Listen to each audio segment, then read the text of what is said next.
¿Qué tal? Buenos días. Hoy vamos a dar inicio a nuestra 11ª lección de comunicación. Solamente para recordar un poquito, entrar en contexto, lo que vimos la clase anterior, la sesión anterior. Revisamos el género de la poética, ¿no? La poética épica y la poética lírica, ¿no? Hablamos de los subgéneros y también expusimos lo que era el género narrativo, ¿no? Hablamos de algunos de los subgéneros, los mencionamos más bien, y bueno, lo que vamos a hacer el día de hoy, pues ya es empezar a hablar de ellos de manera más profunda. Vamos a exponer, vamos a hablar del cuento, vamos a hablar de la novela, vamos a hablar de la fábula, y también por ahí empezaremos a hablar de lo que es el género dramático. En este sentido, algo que debemos de ir entendiendo es que en este tipo de divisiones por género, en algún momento vamos a encontrar algunas características muy similares. La explicación de ello radica en que si hay similitud entre los géneros es porque de alguna manera unos se construyeron a partir de otros, es decir, todos van a tener el mismo origen, ¿no?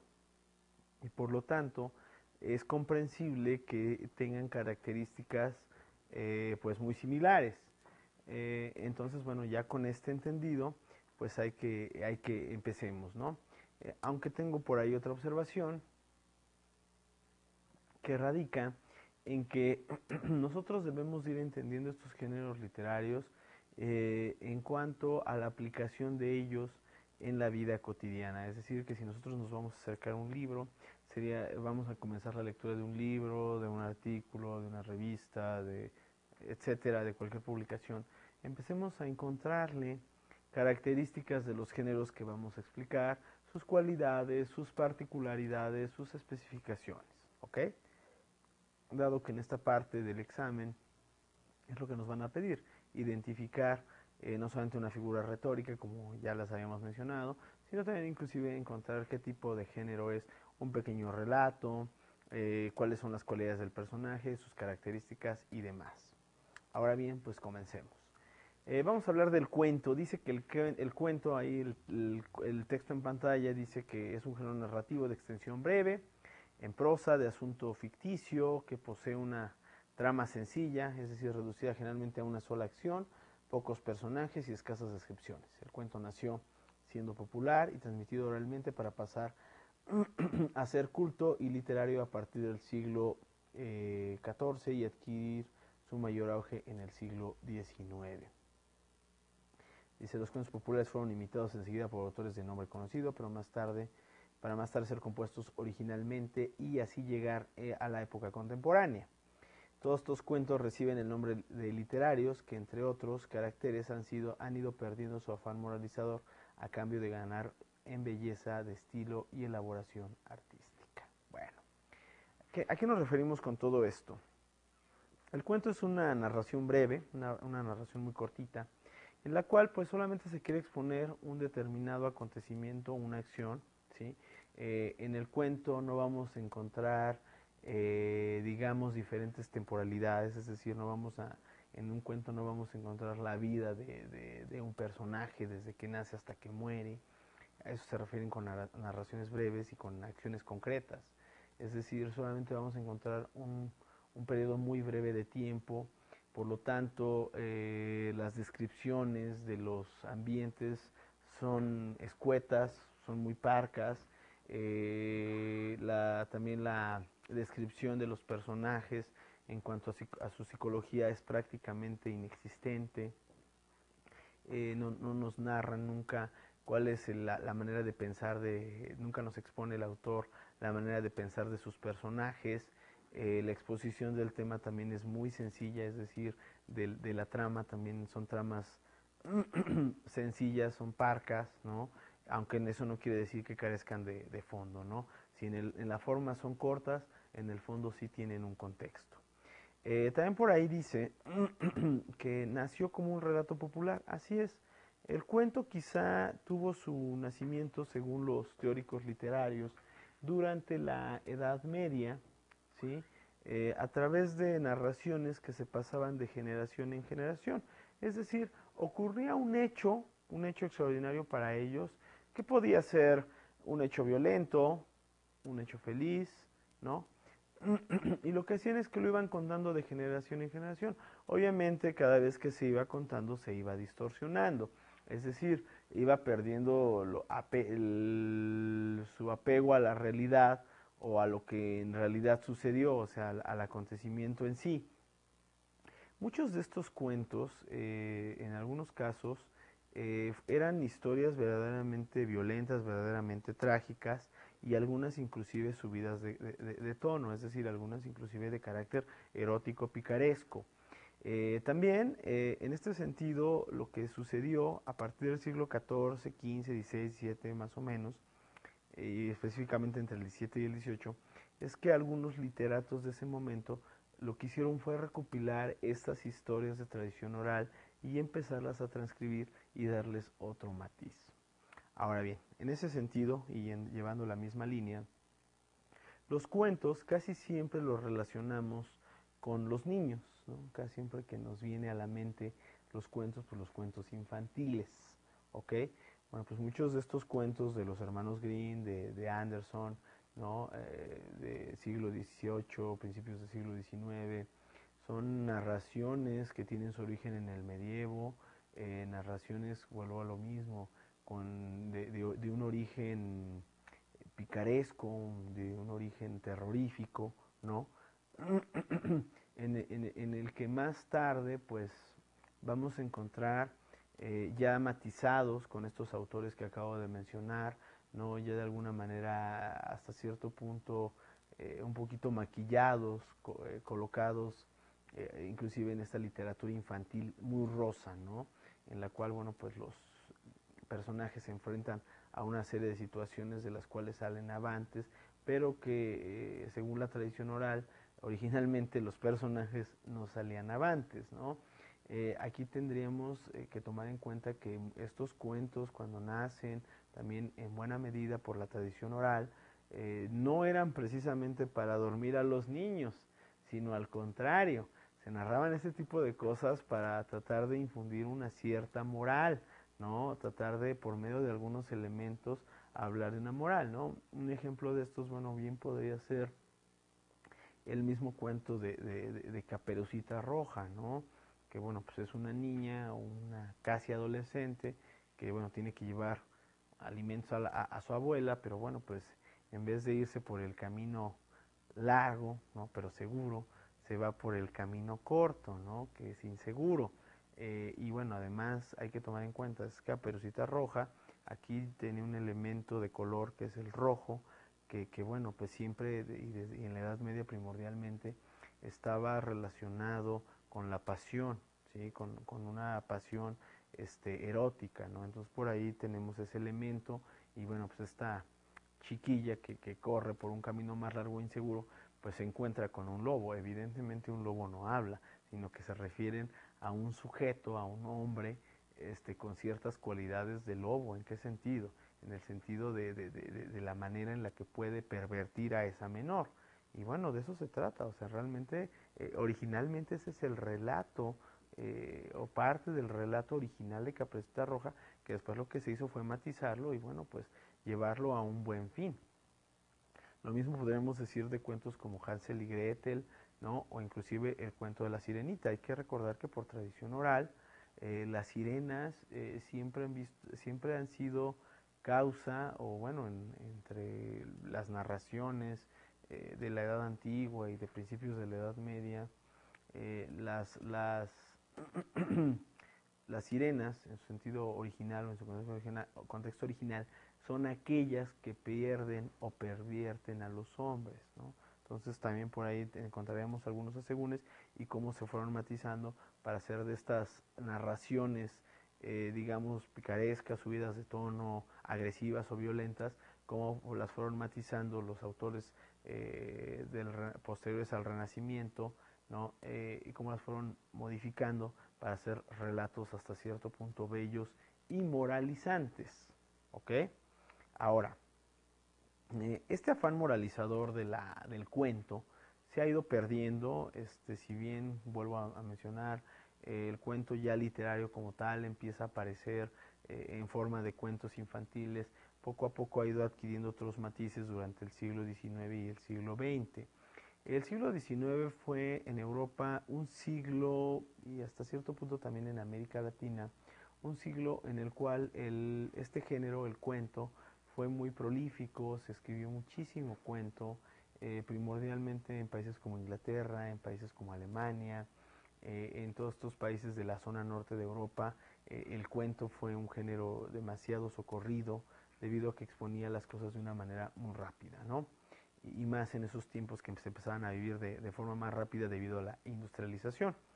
Y bueno, en ese sentido, el cuento es adquirido, o más bien ha ido dejando ese afán moralizador con la intención de que sea una construcción estilística, estética más bella, con mayor apreciación.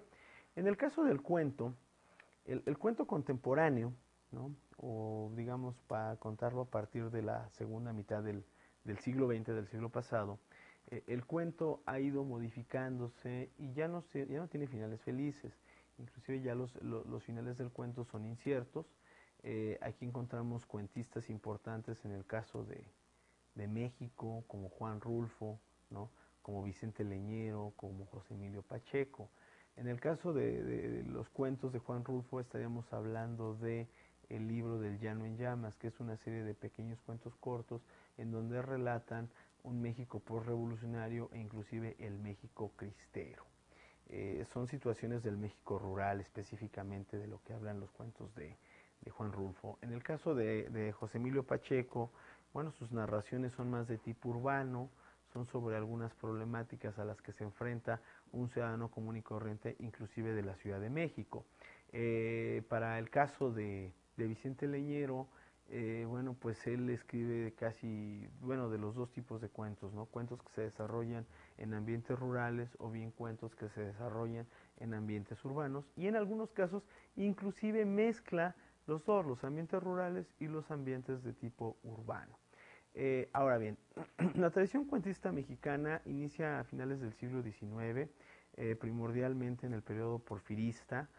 Por ahí hay algunos cuentistas en ese entonces que lo que buscaban era un afán moralizador. Ya en los actuales cuentos mexicanos, en el actual cuento contemporáneo mexicano, ya no existe ese afán moralizador. En cambio, si bien no quieren exhibir, más bien no quieren moralizar, ciertamente sí exhiben hasta cierto punto algunos de los vicios de la sociedad mexicana contemporánea. Por ahí también hay algunos otros cuentistas importantes, como Edgar Allan Poe. Por ahí tiene sus narraciones extraordinarias, que son cuentos, pues en algunos casos, ligados a cuestiones terroríficas, a cuestiones de misterio, pero que ciertamente Allan Poe es uno de los, digamos, autores preferidos o consentidos del público lector de cuentos. Aunque también, si nos vamos a la cuestión crítica, son cuentos de excelente calidad. Por otro lado, también tenemos algunos otros cuentistas importantes, como el caso de Horacio Quiroga, que copia, o no lo copia, sino que más bien imita el estilo de Allan Poe, también en sus cuentos, utiliza elementos de misterio, elementos terroríficos en algunos casos, ¿no? Y que bueno, esto le ha ayudado, le ha servido a este autor, ¿no? Para estar presente siempre en el gusto del público. Ahora bien, en el caso del cuento, es una buena herramienta para introducirse a la lectura. En el caso del cuento, pues sí podríamos decir que si no estamos muy acostumbrados a la lectura, el cuento es un muy buen subgénero para acercarnos a ellos. ¿Por qué? Porque al ser narraciones cortas, las podemos concluir de una manera rápida y por lo tanto, bueno, pues seguir leyendo y leyendo y leyendo y así fomentar un hábito para la lectura. El comenzar con novelas, si bien es recomendable, tiene sus asegúnes. ¿Por qué? Porque a la gente le cuesta mucho trabajo concluirlas, ¿no? Entonces al no concluirlas viene una frustración y bueno, enseguida pierden el gusto por leer.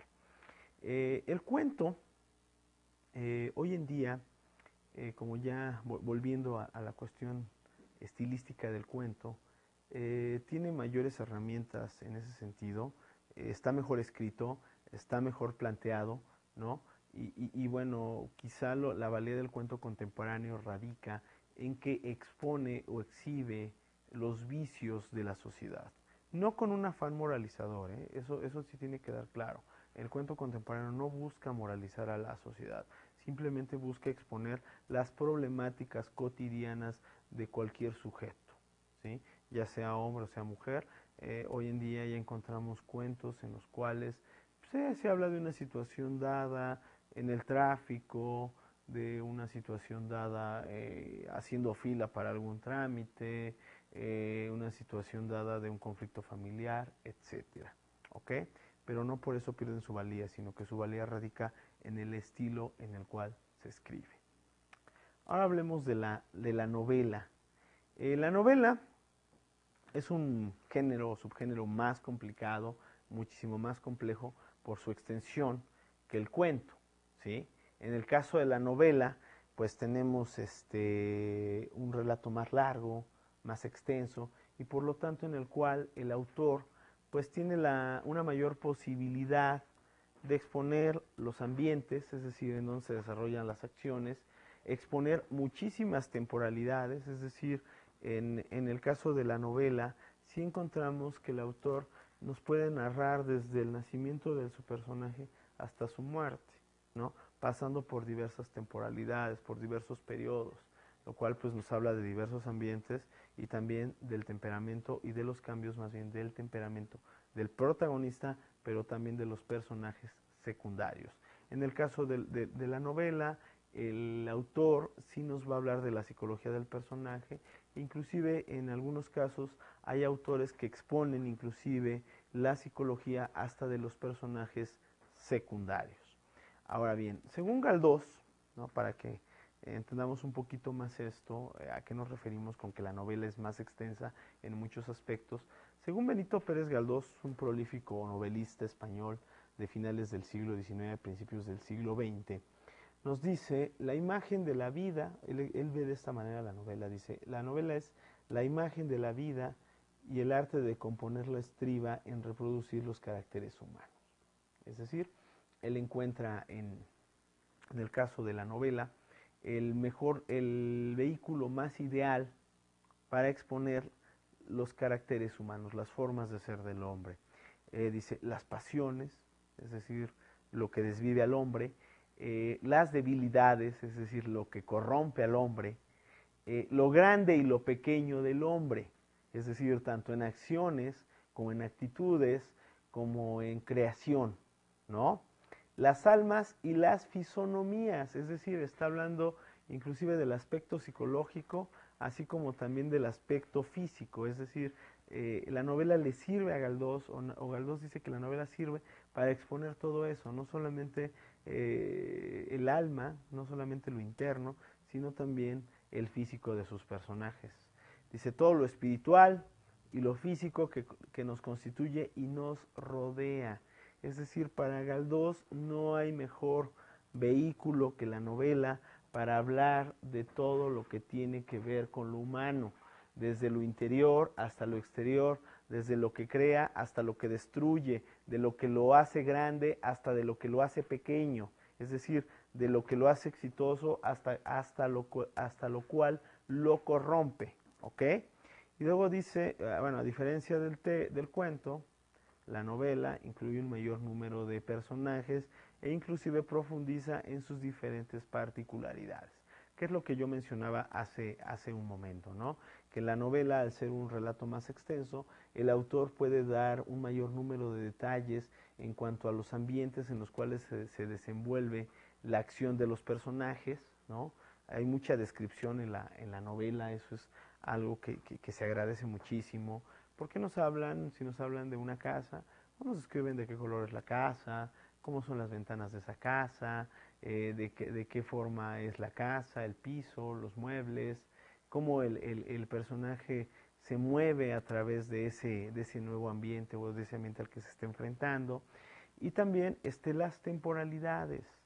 Es decir, en una novela podemos encontrar muchísimas épocas, es decir, podemos de alguna manera muy sencilla entender cómo se fueron transformando las sociedades, cómo se fueron transformando los ambientes y por lo tanto por qué fueron evolucionando o fueron creciendo los caracteres de los personajes, es decir, por qué a través de la modificación de ambientes y de tiempos crece o desmejora o mejora el temperamento de las personas o en este caso los personajes. Tipos de novela. En el caso de la novela, hay diferentes tipos de novela. En el cuento no hay variedades de cuento como tal reconocidos. En el caso de la novela sí lo hay. Y esto es en el sentido de que hay novelas que se apegan a ciertas particularidades, es decir, en las cuales el autor quiere destacar determinados aspectos de sus personajes, determinados aspectos del ambiente, determinados aspectos de la época, o bien, pues simplemente contar algo de lo que ocurrió, de lo que sucedía, de una manera más extensa. Uno de los primeros o de los temas de la novela o de los tipos de novela es la novela bucólica. Dice aquí, llamada también pastoril, escrita con tono de sencillez e inspiración casta. En ella se idealizan personajes y ambiente. Longo fue un griego que en el siglo III después de Cristo escribió una novela llamada Daphnis y Chloe, que es el modelo de estas novelas en las cuales se describen los tiernos amores de dos pastores que viven en la naturaleza benigna y suave.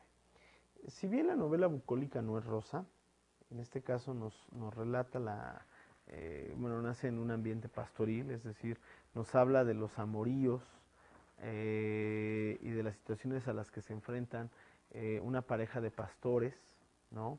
No solamente en el sentido de las cosas que tendrán que enfrentar por preservar su amor, sino en el caso de los pastores se utiliza inclusive en la novela bucólica un lenguaje sencillo, ¿no? Dado que bueno, los personajes son gente sencilla al ser pastores y en algunos casos inclusive hasta un lenguaje vulgar. La novela bucólica durante la Edad Media sirvió también para, de alguna manera, relatar eventos picarescos y en algunos casos hasta eróticos, ¿sí? Ya que nos hablaban de la cotidianidad y de los amoríos de esos pastores en la naturaleza. Es decir, tenemos que entender que la novela bucólica, pues lo que va a hacer es relatar los amoríos de los pastores, es decir, cómo esos pastores, cómo ese sector avasallado, el sector de villanos o de siervos, llevaba a cabo, ¿no?, sus ideales de amor, ¿no? Y en eso pues encontramos en algunas novelas de estas de carácter bucólico, inclusive elementos eróticos, ¿no? Y luego tenemos, posteriormente se desarrolla la novela bizantina, que es un tipo de novela que surge en el periodo alejandrino de la literatura griega, caracterizada por la acumulación inverosímil de aventuras y episodios, viajes y naufragios, hallazgos y desapariciones. Dice, Cervantes cultivó este género en su obra El trabajo de Pericles y Segismunda. En el caso de la novela bizantina, es una novela previa, o un tipo de novela previo a lo que posteriormente será la novela de aventura o la novela caballeresca. En la bizantina, nacida como dice ahí, en la Grecia alejandrina, ciertamente los personajes se enfrentan a una serie de situaciones, si bien en algunos casos reales o en los más de los casos son reales o de tipo real, es decir, que sí pueden llegar a suceder, también son muy extraordinarios que en cada momento los personajes se estén enfrentando a ese tipo de situaciones. ¿Ok? Otra cosa importante de la novela bizantina, ya para dejar esta de lado, es que se habla de que en todas ellas se llevan a cabo narraciones sobre muchos eventos, es decir, pasan de un viaje a un naufragio, de un naufragio a perderse en un bosque o en una selva, porque lo que ya se está buscando en este género es encontrar el temperamento de los hombres, ¿no?, del protagonista, hacer sentir que ese temperamento es fuerte. Tenemos la novela satírica. En el caso de la novela satírica o sátira, debemos a la antigüedad clásica el modelo de la novela sátira. En Roma, Petronio es el gran novelista sátiro o el primer gran novelista sátiro, es un famoso árbitro de la elegancia, es decir, su estilo de escritura era fenomenal, era del más exquisito gusto en la escritura. Fue contemporáneo de Nerón. Lo que hace en su obra Satiricón, Petronio, es exhibir de una manera burda los excesos del emperador Nerón. Hay que recordar que Nerón fue un emperador romano excesivo en muchas cosas, ¿no? Excesivo en las cuestiones de la gula, de la lujuria, ¿no? Y lo que va a hacer Petronio es exhibir todo eso burlándose de ello. Para Petronio es muy importante relatar este tipo de cosas porque él considera que personajes como Nerón son aquellos que van a llevar a Roma a la perdición. Para Petronio, ya Roma ya está perdida, Roma ya está degenerada y por lo tanto, bueno, pues no hace otra cosa más que exhibirlo. Hasta cierto punto, la novela satírica de Petronio lo que buscaba era precisamente exhibir estos vicios, burlarse de ellos, pero con un afán moralizador. La novela satírica de hoy en día sí busca exhibir, ¿sí? Busca hacer burla, hacer escarnio de quizá de la corrupción o de algún hecho en sí, pero no busca un afán moralizador. Esa es la diferencia entre la novela satírica o sátira de los tiempos de Petronio, del Imperio Romano, a la de hoy en día. La novela picaresca. En el caso de la novela picaresca, refiere a la vida pintoresca de los truanes, ampones, tahures, vagabundos, en una palabra, los pícaros, o sea, los raterillos.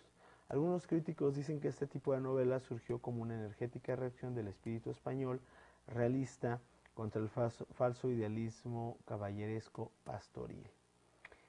Otros afirman que nació de una sociedad en la que se habían multiplicado los vagos y los desocupados. Esas novelas abundan en España en los siglos XVI y XVII. ¿Qué quiere decir esto? Según estas novelas, las novelas picarescas, narran las vicisitudes de esos personajes pintorescos que pueden ser un vagabundo, un raterillo, ¿no? Un pequeño aventurero, ¿no? En las cuales lo que buscan es de alguna manera burlarse o hacer escarnio de las novelas de caballería que habían sido muy socorridas en la España medieval. En este sentido, lo que buscan es decir, bueno, así como hay sujetos nobles, como esos caballeros andantes, ¿no? Bueno, por ahí van hablando de los ideales, de la virtud, de la fidelidad, etcétera. También hay otro tipo de personajes en España, que son estos truanes, estos raterillos, ¿no? Que finalmente pues sí salen bien librados y en algunos casos inclusive reciben una lección. Aquí dice que algunos literatos, algunos teóricos de la literatura han afirmado que o creen que este tipo de literatura abundó o se generó a partir de que había muchos vagos y desocupados. Eso es muy seguro. ¿Con qué finalidad? Con una finalidad moralizadora, o sea, con una finalidad de que la gente entrara en conciencia de que se estaban corrompiendo, que había muchos vagos y que la vagancia no dejaba nada bueno. Por ahí podríamos entender o podríamos tener dentro de estas novelas picarescas, en el caso de España, por ejemplo, a Lazarillo de Tormes, que es una obra de carácter anónimo, en la cual pues Lazarillo pues intenta llevar a cabo pues una vida disipada, ¿no? Pero pues al final Lazarillo recibe un tormento, ¿no? O sea, al final Lazarillo recibe un castigo por tratar de llevar esa vida tan dispendiosa, ¿no? Y bueno, entonces ese es el afán moralizador de la novela picaresca. Por ahí una novela que se considera picaresca en el ámbito mexicano podría ser El Periquillo Sarmiento de Fernández de Lizardi, que es una especie de Lazarillo de Tormes, ¿no? Un perico, que es el personaje principal de esa obra, Pedro se llama, pues lo que busca es llevar una vida disipada, ¿no? Y al final esa vida disipada o esas aventuras que corre por intentar llevar esa vida disipada, lo llevan pues a un castigo, ¿no? O sea, resulta siempre poco prometedor, ¿no? las situaciones en las que termina, ¿no? Entonces, vamos, también la novela o la literatura a través de la novela sirve para educar o tratar de dejar una enseñanza. Novela de aventuras. Dice, al personificarse los cantares de gesta de la Edad Media, dieron la novela de caballería, ¿no? La novela de los caballeros o de aventuras. Se caracteriza por extensas narraciones cuyo protagonista es un personaje que profesa el ideal caballeresco, es decir, que dedica su existencia a la defensa de la justicia y al amparo de los débiles y los desvalidos. Es decir, la novela de aventuras actual tiene su origen en la novela de caballería, en la cual estos caballeros nobilísimos, según ellos o según sus autores, pues lo que hacen es ser unos sujetos virtuosos que profesan el amor al prójimo, profesan la justicia, profesan la fidelidad a su señor noble, a su señor feudal, y que además protegen a los pobres y a los desvalidos. Y bueno, para eso, o con esa finalidad de protección a la justicia, pues van a enfrentarse una serie de acontecimientos hostiles, ¿no? Van a pasar por una serie de aventuras, que en el caso de la novela de caballería, pues puede ser enfrentar a otros ejércitos, enfrentarse a seres extraordinarios, ¿no? Todo ese tipo de situaciones, ¿no? ¿Con qué finalidad? Con la finalidad de siempre llegar a un buen fin, ¿sí? En el sentido de demostrar la justicia y de demostrar las virtudes. La novela de aventuras hoy en día sí la encontramos, sí hay literatura de aventura hoy en día, que más bien por ahí parecería que ya cayó en algunos casos en lo que es la novela de ciencia ficción, ¿no? Es decir, creo que ha tenido esa evolución de la caballería a la aventura a la ciencia ficción. En la novela de aventura primordialmente ya la encontramos más bien interpretada a través del cine. El cine quizás ha sido uno de los vehículos para que la novela de aventura pase de la escritura a ser protagonizada, es decir, a ser actuada.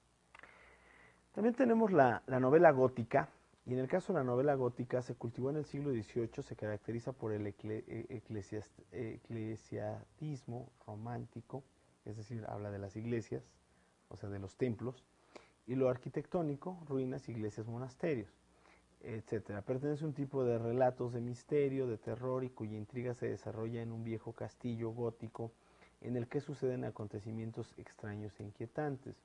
En este sentido, la novela gótica, si bien tuvo digamos, su nacimiento y de alguna manera su florecimiento durante la Edad Media, ciertamente narraba esos sucesos, ¿no? En ese tipo de edificios, en ese tipo de iglesias, de templos, y es muy descriptiva con respecto a la arquitectura. En la actualidad, la novela gótica, quizá a la que más se enfrenta la gente, por ahí un ejemplo sería Drácula de Bram Stoker, en la cual, bueno, pues nos habla de este tipo de lugares, ¿no?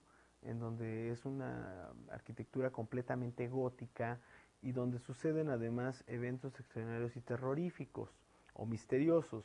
En este sentido, la novela gótica no ha muerto, podría parecer un género en el cual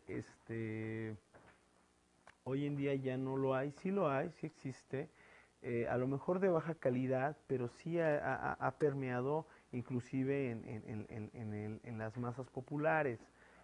Por ahí esa saga de libros que son Crepúsculo es una especie de novela gótica o es un intento de generar novela gótica. También a través de este desarrollo social que hemos tenido a finales del siglo XX, principios del XXI, y con esa división que hacen los sociólogos, ¿no? Y los antropólogos de las llamadas tribus urbanas, por ahí hay uno de estos grupos de tribu llamado o identificado como los Dark. En el caso de este grupo, de esta tribu social, sí se genera novela gótica, solamente que mucha de esta novela se queda únicamente en esos círculos y muy pocas veces trasciende a lo que son las librerías, es decir, a las grandes editoriales que puedan colocarlas en las librerías, o bien muy pocas veces trasciende a lo que es pues vamos, la librería de autor, ¿no? Es decir, se queda en pequeños círculos.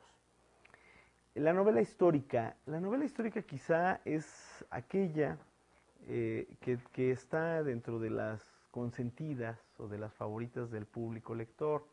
En este sentido, el relato novelesco que gusta de la sucesión de episodios de tipo histórico es característico de la época romántica. Es decir, la novela histórica surge, o más bien va a tener su boom en el periodo romántico. Estamos hablando finales del siglo XVIII, XIX, principios del XIX. En Europa, en el caso de México, estaríamos hablando, y América Latina, de mediados del siglo XIX aproximadamente.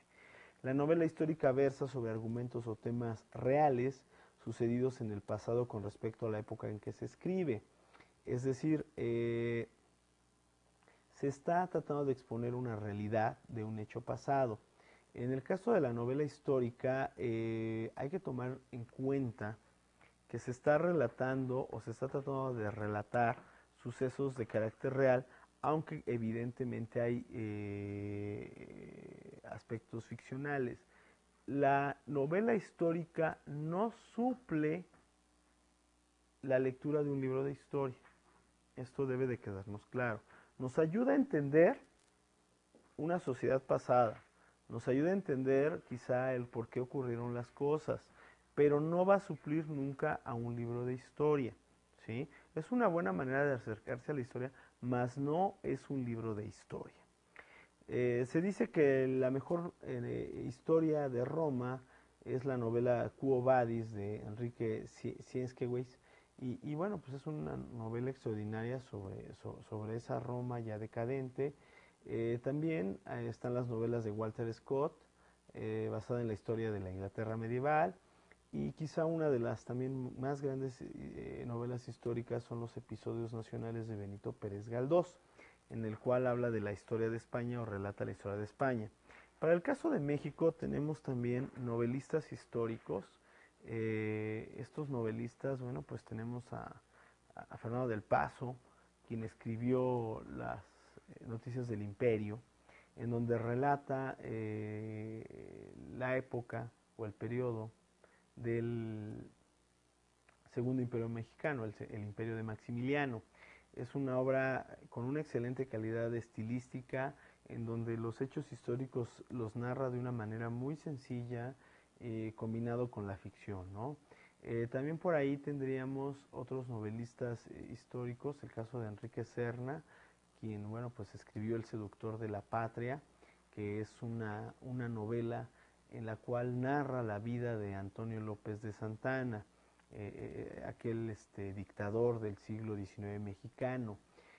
También por ahí encontraríamos algunos otros novelistas históricos como Rosa Beltrán, quien escribe La corte de los ilusos, en donde habla sobre el imperio de Agustín de Iturbide. Ahora, en el caso de la novela histórica, en las últimas décadas, por lo menos en el caso mexicano, se ha incluido, se ha querido meter por ahí a lo que es la novela de carácter político, es decir, son novelas que relatan hechos de la política, pero en la historia pasada, ¿no? Por ahí tenemos algunos autores como Héctor Aguilar Camín, ¿no? Quien hace narraciones sobre la década de los 50, 60, 70, ¿no? El periodo del milagro mexicano y demás, el México contemporáneo. También tenemos la novela policíaca. La llamada novela policíaca, dice aquí, es un tipo de relato en el que se narra la historia de un crimen cuyo autor se desconoce y en el que a través de un procedimiento racional basado en la observación e indagación llevada a cabo normalmente por un detective, se logra descubrir al culpable o culpables. La novela policíaca es también un género muy quizá de los que tienen un mayor público, porque genera una sensación de suspenso.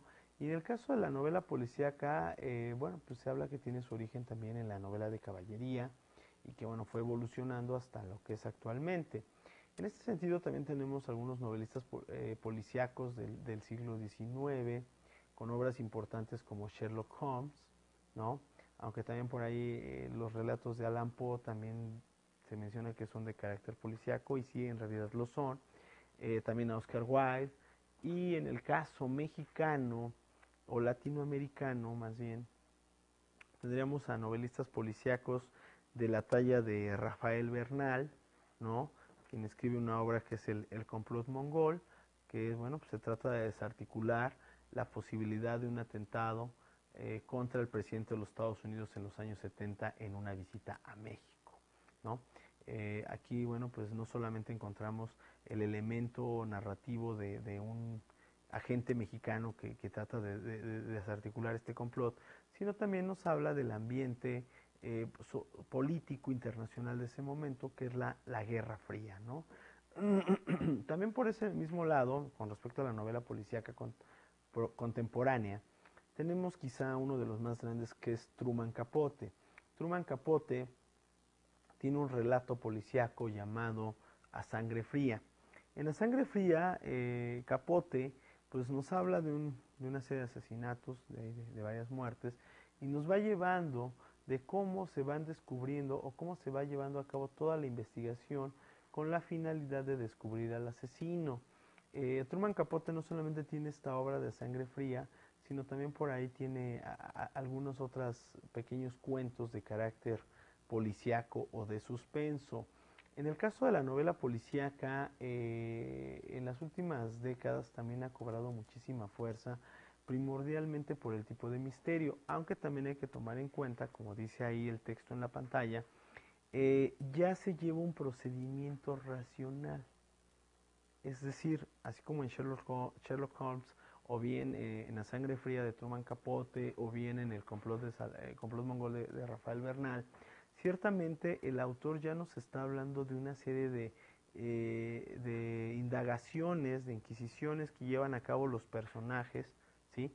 Para llegar a un resultado. Es decir, el procedimiento que llevan a cabo ya es de carácter científico, ya está la experimentación ahí, ¿sí? Es decir, no llegan a descubrir a los culpables del asesinato, del crimen, nada más por casualidad, sino que ya encontramos un proceso racional de indagación o de investigación, ¿ok?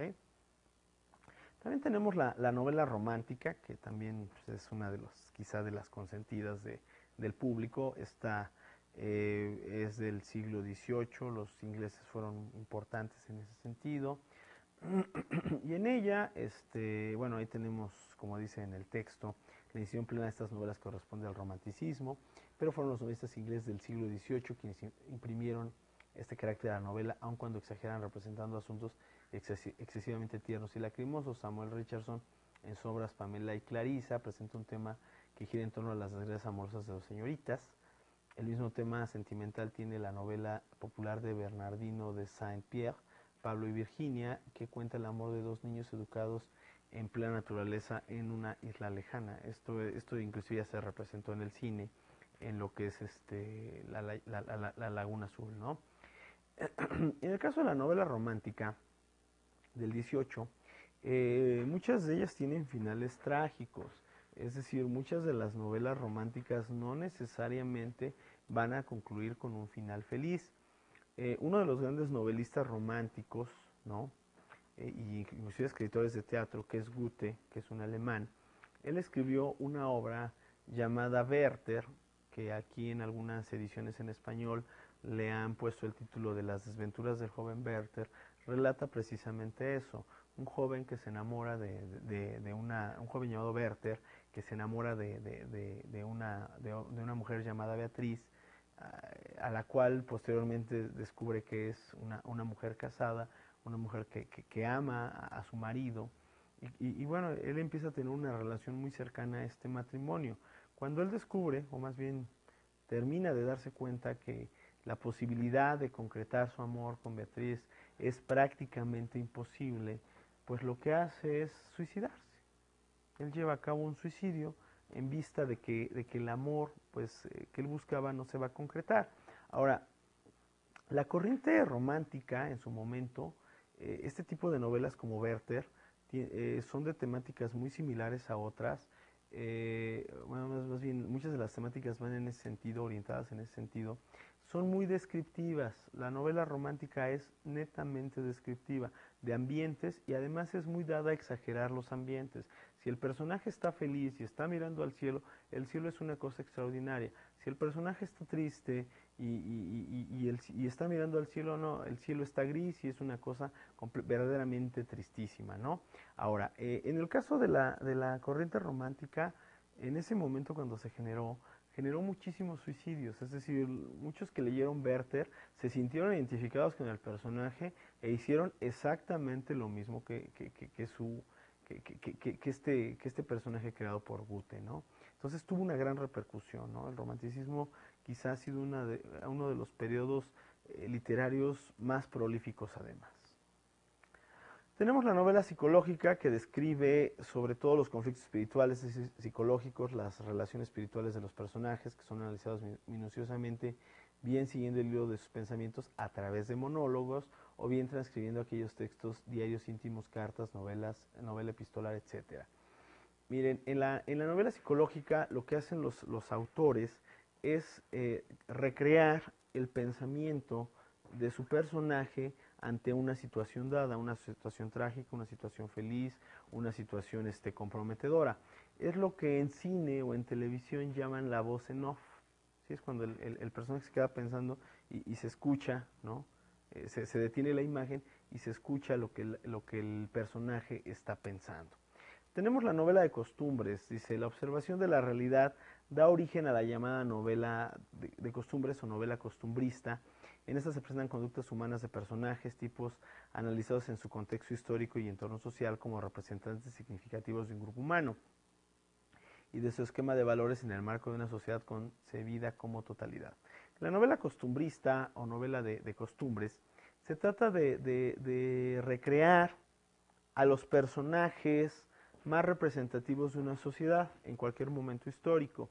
En ella se habla de cuáles son sus vicios, cuáles son sus virtudes, cómo se conducen entre sí, cómo se manejan los unos a los otros.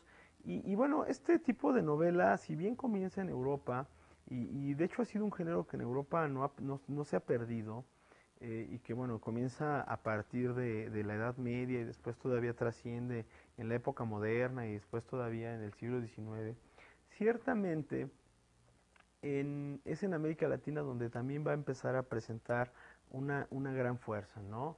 En el caso de México tenemos novelistas costumbristas, como el caso del Periquillo Sarmiento de José Joaquín Fernández de Lizardi, que además está considerada la primera obra literaria de carácter ya mexicano, o sea, porque Cervantes la escribe cuando el país está apenas, bueno, acaba de independizarse, pero lo que quiere hacer Cervantes es ya describir a una nueva sociedad, ¿no? Que para ese momento será ya la sociedad mexicana naciente.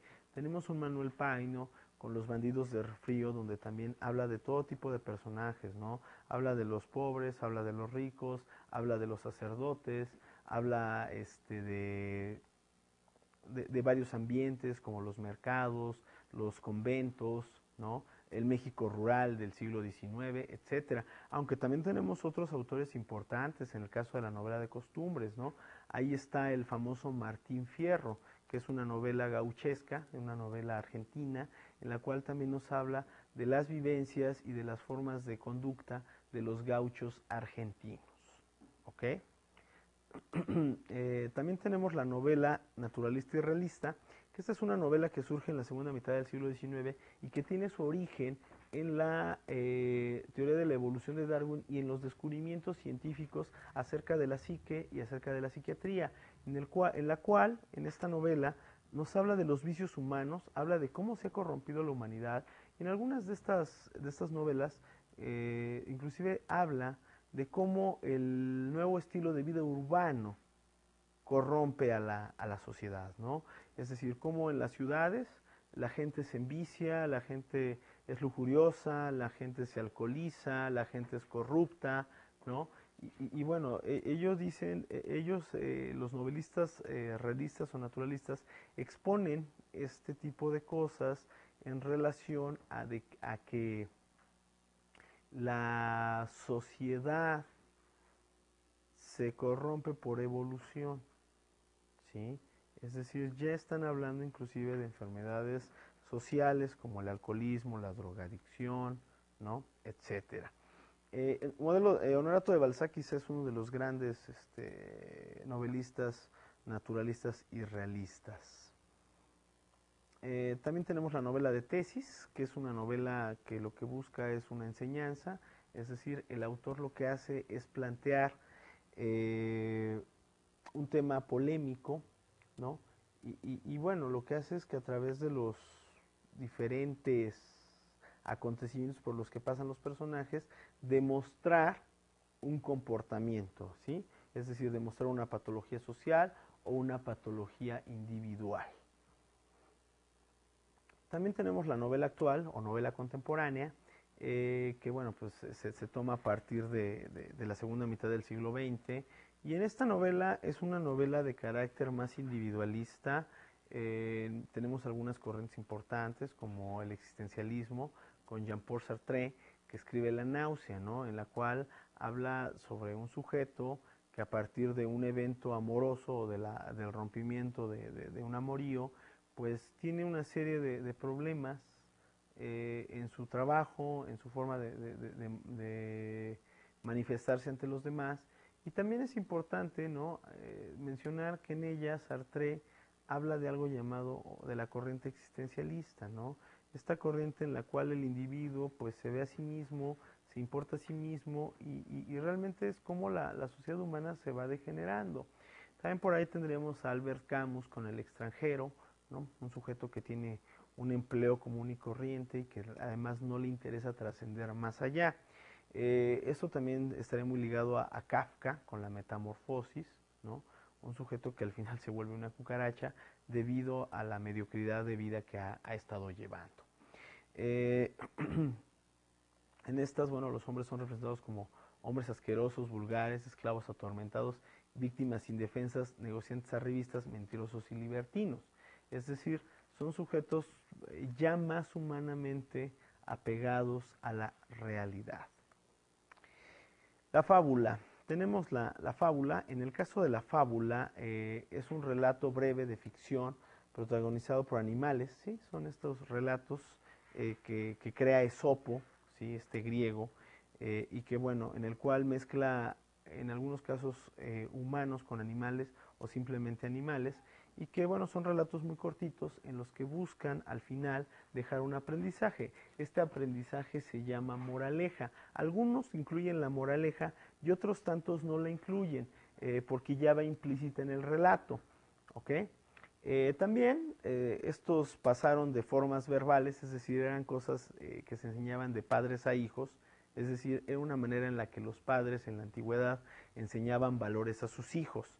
Y así fueron pasando, después Esopo escribe las suyas, y después se volvió a la tradición oral durante la Edad Media, y será hasta la época moderna cuando algunos autores, bueno, en el caso de la Edad Media Pedro I, pero en el caso ya de la época moderna Jean de La Fontaine, sea quien empiece a escribir este tipo de relatos, ¿no? O sea, los escucha estas fábulas y las empieza a transcribir, ¿no? En el caso del castellano tenemos a fabulistas españoles importantes como Tomás de Iriarte y Félix María de Samaniego. Ahora hablaremos del género dramático. En el caso del género dramático hay varios subgéneros, que es la tragedia, la comedia, la farsa, la pieza, la tragicomedia, el melodrama y la obra didáctica. En este sentido, ¿qué es el género dramático? Al género dramático, dice aquí, pertenecen todas aquellas obras que fueron escritas para ser representadas. Es decir, que si bien nosotros podemos leer teatro, el teatro no se hizo, no se escribió para leerse, escribió para representarse y para que hubiera un público que lo pudiera admirar. Dicho género nació en la antigüedad clásica, sí, claro. Primero se hacían ahí varias representaciones con respecto al dios Dionisios, y bueno, posteriormente Esquilo, un escritor griego, pues va a decir, bueno, ya no solamente va a estar Esquilo utilizando monólogos, sino que Esquilo es el que va a ir incluyendo actores, ¿no? En el teatro griego originalmente, bueno, no existe el maquillaje como hoy en día, no existen los grandes teatros, sino que más bien se utilizaban máscaras para representar las expresiones de los personajes. Según la perceptiva literaria francesa del siglo XVIII, los géneros o subgéneros dramáticos que ellos consideraron que eran los importantes, los básicos, basados en el neoclasicismo francés, es el drama, ¿no? La tragedia y la comedia. Para ellos los demás géneros, la farsa, el melodrama, la obra didáctica, son subgéneros o son obras dramáticas menores. En el caso de la tragedia dice que el argumento es serio y solemne, los personajes son nobles y bueno, ¿qué es lo que exagera? El aspecto pesimista. Los desenlaces son fatales. Ya sea por una serie de situaciones, los personajes terminan cayendo en desgracia. En el caso de la comedia, el argumento es risible, es ridículo, los personajes son de carácter popular, ¿sí? Ahí encontramos al panadero, al raterillo, al pícaro, etc. Exagera un aspecto optimista y el final es feliz. En el caso del drama, participa lo serio y lo ridículo. Hay de los dos tipos de personajes, tanto populares como nobles. Por lo general, los nobles en el drama son los protagonistas. Exagera, ¿qué es lo que exagera? No, esta no exagera, es más apegado a la realidad y los desenlaces son de los dos tipos, ya sean fatales o sean felices. Actualmente se considera que son 7 los subgéneros del género dramático, que son los que vimos en el primer cuadro, aunque en realidad los que se toman en cuenta de alguna manera, de forma un poco más seria, son la tragedia y la comedia. El caso de la tragedia es una forma dramática cuyos protagónicos se ven enfrentados de manera misteriosa, inexpugnable e inevitable contra el destino o los dioses. Cuando nace el género de la tragedia, que en este caso tendríamos las de Eurípides, por ahí hay un personaje que es el oráculo, el que a los personajes les dice que van a llegar a la fatalidad. Entonces estos personajes, por evitar entrar a la fatalidad, tratan por rehuir a su destino. Finalmente van a caer en ese destino del que tanto estaban huyendo, ¿no? Ahí tenemos la tragedia de Edipo, ¿no? Y también en la cual pues Edipo huye después de que el oráculo le dice que va a terminar matando a sus padres. Hay una confusión ahí por tratar de huir de ese destino y los termina matando, ¿no? También entre los tiempos modernos no reapareció la tragedia hasta el Renacimiento. Durante la Edad Media no la aplicaron tanto, sino hasta el Renacimiento. Y bueno, pues ahí en la pantalla hay algunos escritores de tragedia importantes a partir del siglo XVI, ¿no? Está Jodel, está Robert Garnier, está Durier, está Mariette, está también por ahí Corneille, ¿no? Y Racine. Ahora, ¿cuáles son los exponentes modernos de la tragedia? En España, bueno, pues estuvo Lope de Vega, Calderón de la Barca, también hay por ahí algunos como Cienfuegos, Jovellanos. Francia, en el caso de Francia, pues los que ya mencionamos, que son Corneille y Racine, y además de Crevillon, Voltaire bueno, Le Mercier. En Italia tenemos a Metastasio, Alfieri y De Annunzio. En Inglaterra, Shakespeare, Romeo y Julieta, Otelo, Macbeth, son tragedias, ¿no? Está Otway, está Dridley y Addison, ¿no? En el caso de Alemania y Austria está Goethe, que ya lo había mencionado yo hace un momento. El Werther es una tragedia, ¿no? El tipo termina suicidándose. En el caso de México, escritores de tragedia importantes tenemos hasta el siglo XX, que fueron Sergio Magaña, Rodolfo Sigle con El gesticulador, una obra extraordinaria, y Héctor Azar. En el caso de la comedia es un género dramático que se encuentra caracterizado por personajes protagonistas que se ven enfrentados a dificultades de la vida cotidiana. En el caso de la comedia estaríamos hablando que los conflictos a los que se enfrentan los personajes es por una serie de enredos, ¿sí?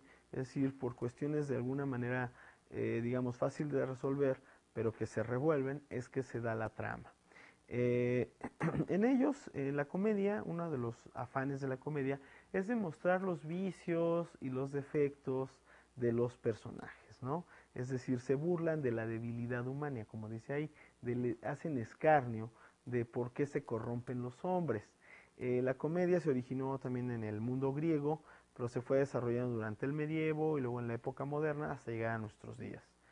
Como en los demás géneros dramáticos, la comedia está determinada por la acción dramática del personaje, o sea, el protagonista, y de ahí que no sea extraño encontrar personajes con un rol trágico en las obras de teatro cómicas. Es decir, no se elimina o en la actualidad se ha incorporado a la comedia algún personaje de carácter dramático del cual le sirve de burla o sirve de alguna manera como otro eje para burlarse de la sociedad o del género humano.